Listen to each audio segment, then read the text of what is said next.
स्वामी भक्त हो, सनातन धर्मामध्ये प्रामुख्याने 4 युग सांगितलेली आहेत. कृत, त्रेता, द्वापार आणि कलियुग. आता सध्या जे चालू आहे ते कलियुग चालू आहे. कृतयुगामध्ये, त्रेतायुगामध्ये, द्वापार युगामध्ये ध्यान सांगितला, यज्ञ सांगितला, मंत्र तंत्राची उपासना सांगितली. त्याने सुख प्राप्त होईल, त्याने स्वर्ग प्राप्ती होईल. मात्र कलियुग जे आहे आता सध्या चालू आहे त्यामध्ये नामाचा महिमा सांगितलेला आहे. नामाचा महिमा. आणि नामाचा महिमा असा आहे, नामाचा महिमा असा आहे की नाम जर मुखात जरी आलं, नाम मुखात जरी आलं तरी सुद्धा 4 मुक्ती प्राप्त होऊ शकतात. होय,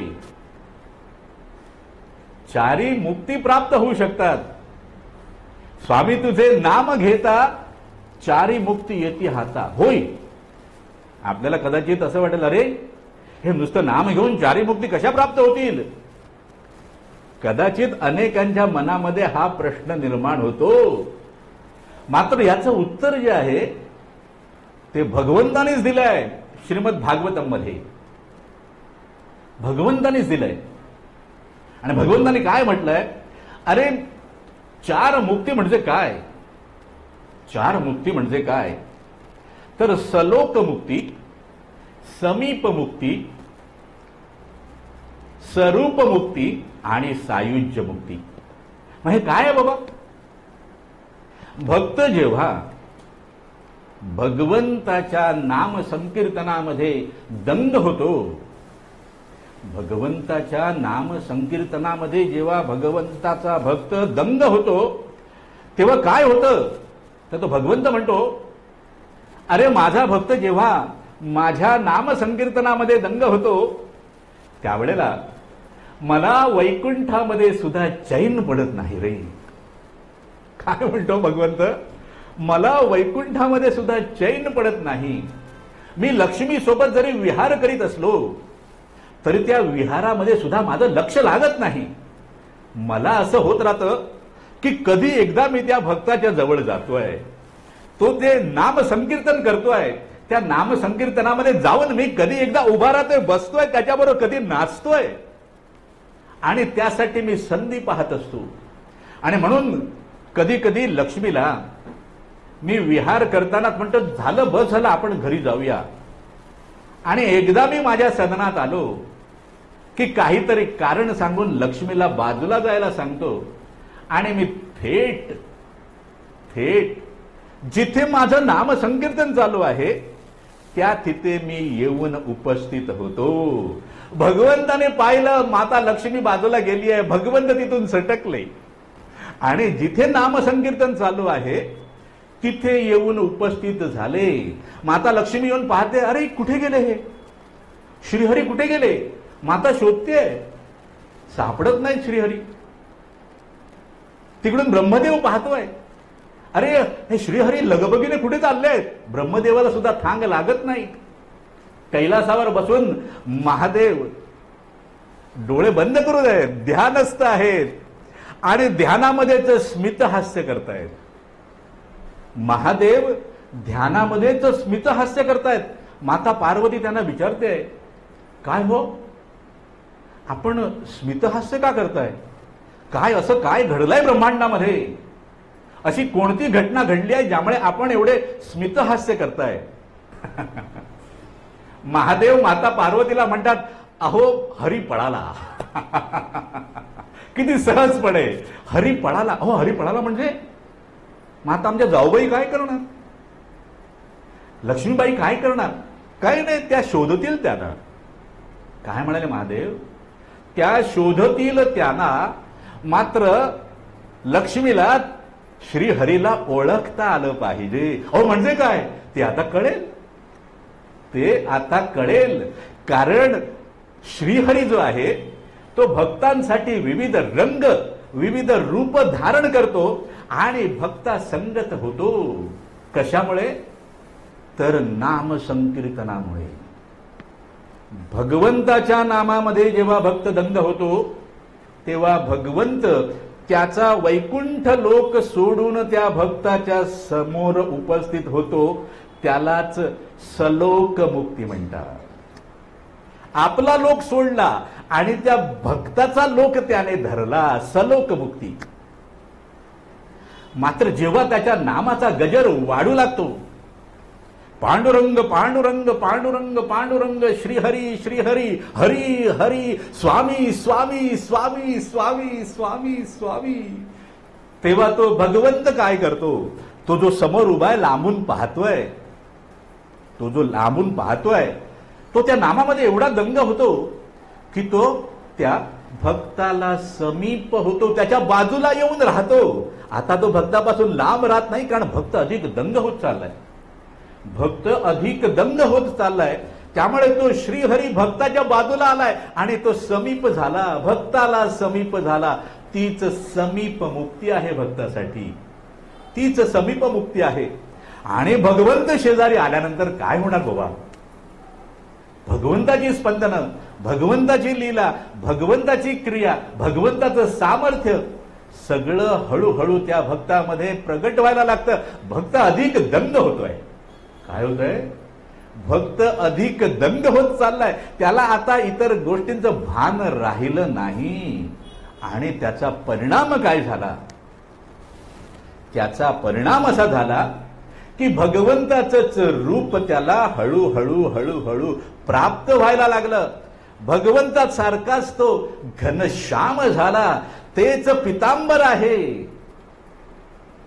हातामध्ये तीच आयुध आहेत, शंख चक्र गदा, आणि ते सगळं घेऊन तो नाचतोय, सगळं घेऊन तो नाचतोय.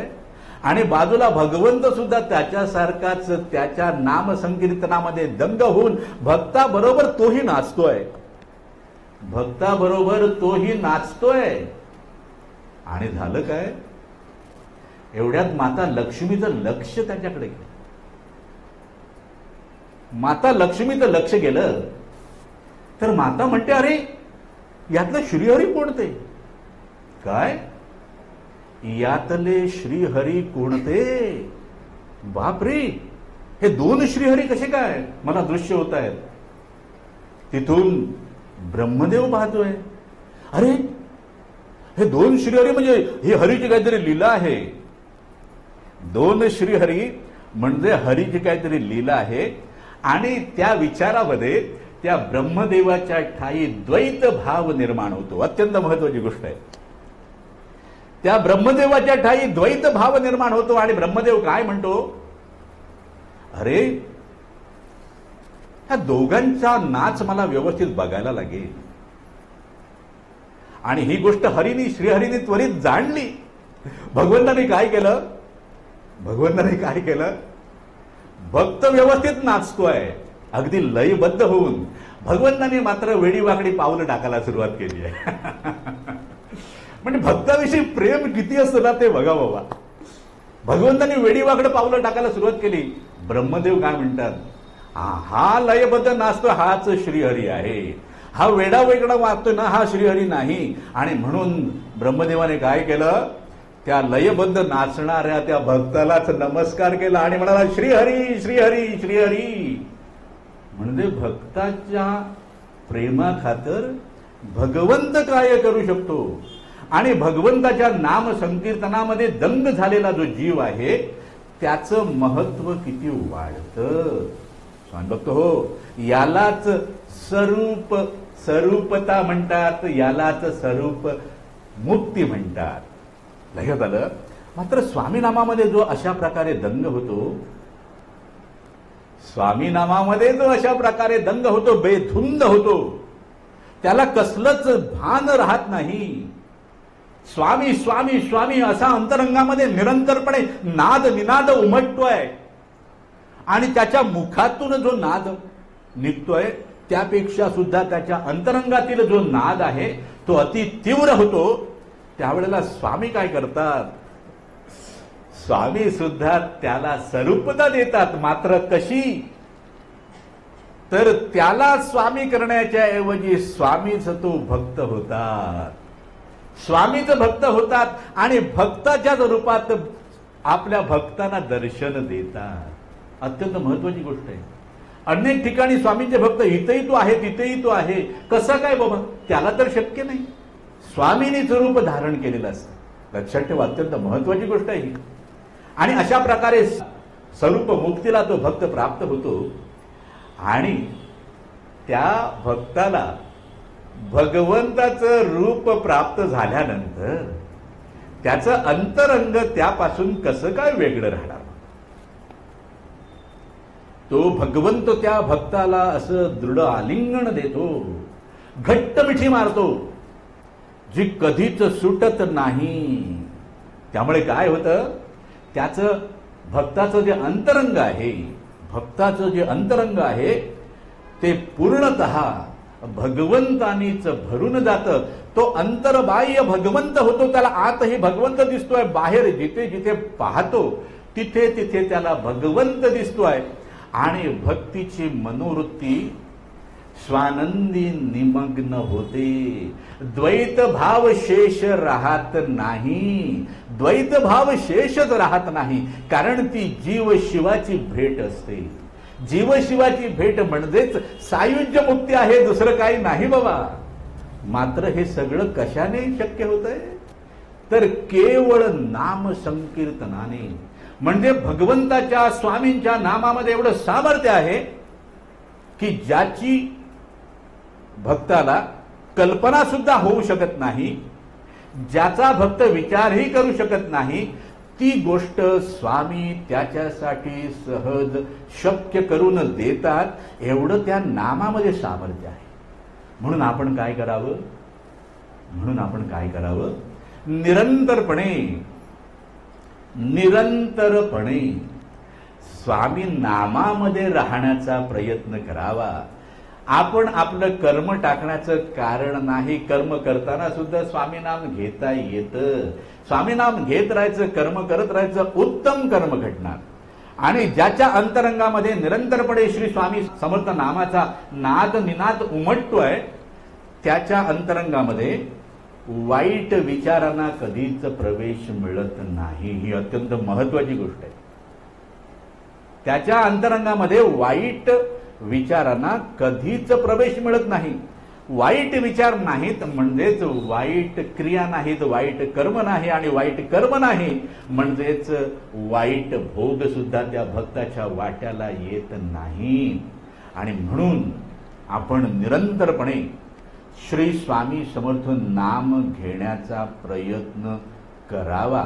आपण प्रयत्न करावा. करून घ्यायचं काम स्वामीच करत असतात. आणि म्हणून नाममुखात येण्यासाठी सुद्धा सद्भाग्य उदय पावावं लागतं. आणि ज्याच्या मुखात श्री स्वामी समर्थ नाम आहे त्याने स्वतःला निश्चिंतपणे सांगावं, होय, माझ्या मुखामध्ये जर श्री स्वामी समर्थ देवांचं नाम आहे म्हणजे माझा भाग्योदय झालेला आहे. आता फक्त मला काही काळ वाट पाहायची आहे. आनंदाची किरणं माझ्या जीवनामध्ये आता सर्वत्र पसरणार आणि माझं जीवन प्रकाशित होणार, आनंदमय होणार. मला केवळ त्यांच्या चरणावर आणि नामावर विश्वास ठेवून धैर्य दाखवायचं आहे. आणि हे धैर्य अत्यंत महत्वाचं असतं, कारण रात्रभर आपण काळोखात वावरलेले असतो. त्या रात्रीच्या काळोखाने मन भयभीत झालेलं असतं आणि त्यामुळे ते धीर धरायला तयार होत नाही. अशा वेळेला त्या मनाला सांगायचं, अरे बाबा तू थांब. मनाला सांगायचं, अरे बाबा तू थांब, मला ठाऊक आहे, मला पूर्ण विश्वास आहे, माझा स्वामी देव माझ्या जीवनामध्ये आनंदाचा वर्षाव करणार, तू गडबड करू नकोस. आपण म्हणाल मनाला सांगायचं म्हणजे, होय, आपण म्हणजे मन नाही. मन हे आपल्याला प्राप्त झालेलं एक साधन आहे. आणि ते जर कळलं तर मनाला नियंत्रित करता येतं. मनाला नियंत्रित करावं, त्याला योग्य मार्गावर ठेवावं.